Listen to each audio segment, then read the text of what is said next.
E aí, após ter reconhecido a pequenez de Jó, né, Jó mesmo ter se auto-enxergado, quem sou eu diante de Deus, ele reconhece Deus no meio da tribulação, né? Ele foi o filho que nunca desconheceu a soberania do seu pai. E aí, em seguida, ele mesmo pergunta a Deus, por que Deus não perdoa as ofensas dele e não apaga os pecados dele? Porque logo, logo Deus não iria encontrar mais ele aqui, porque ele achou que logo, logo morreria, né? E aí, indagado pelo aquele sentimento que preenche a gente no meio das nossas lutas, né? O porquê. Ô, Senhor, por que eu estou fazendo isso? Eu mesmo, várias vezes, eu já perguntei a Deus, Senhor, o que eu preciso corrigir, Pai, para que Tu me dê essa graça? Quando, na verdade, a gente não tem que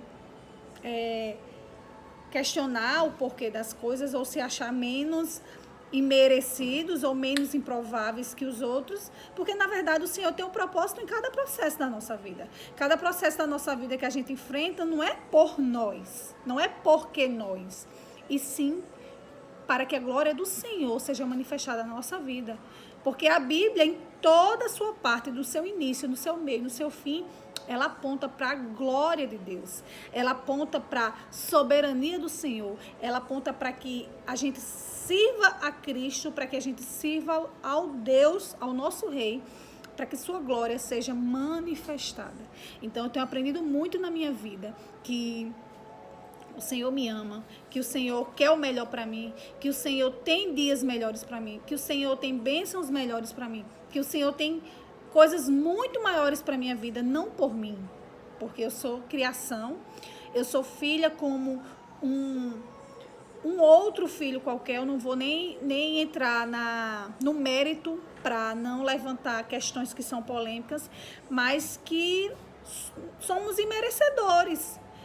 Mas a soberania do Senhor está sobre nós. E independente do processo que a gente esteja enfrentando, a gente tem que se agarrar com Deus, porque a gente não sabe qual é o mistério que o Senhor tem sobre a nossa vida. Assim como João não sabia.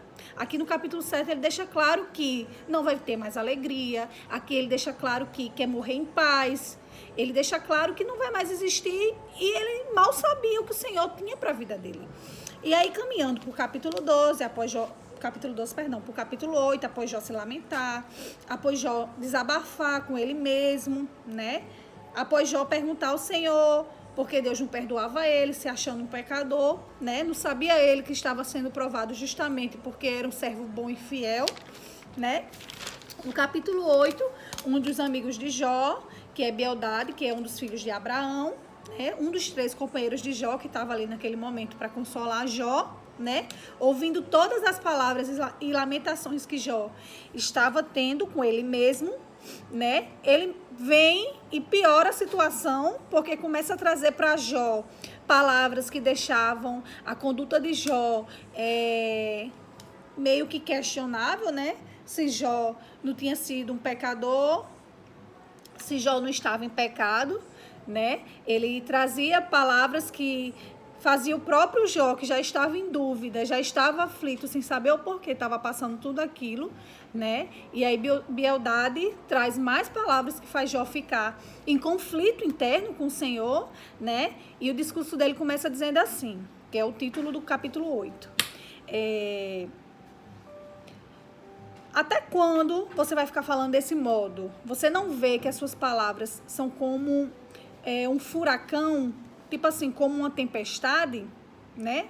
Até quando você vai ficar assim? E aí, em seguida, ele questiona Jó. Por acaso Deus torce a justiça? Por acaso Deus, o Todo-Poderoso, ele torce o que é direito? Ou seja, trazendo mais uma vez, né? A indagação de que Jó estaria errado, porque Deus não torce o que é justo e o que é direito, né? E aí ele diz a Jó que se mais, né, ele coloca uma como se fosse uma situação contrária. Mas se você procurar Deus, se você implorar, e se você for íntegro, se ele coloca uma condição, como se Jó não tivesse sendo, né? Bildade, vixe Maria, quase que não sei, que nome difícil. Ele me faz lembrar muitas vezes nós, quando queremos dar pitaco na vida dos irmãos, né? Quando queremos achar alguma coisa na vida dos irmãos, porque o irmão está passando por isso. E eu mesma já teve situação de eu pensar assim, fulaninho está passando por isso, mas na mesma hora o Espírito Santo me exortar. Que não, que do jeito que podia ser com fulaninho, podia ser comigo, porque eu sou falha tanto quanto.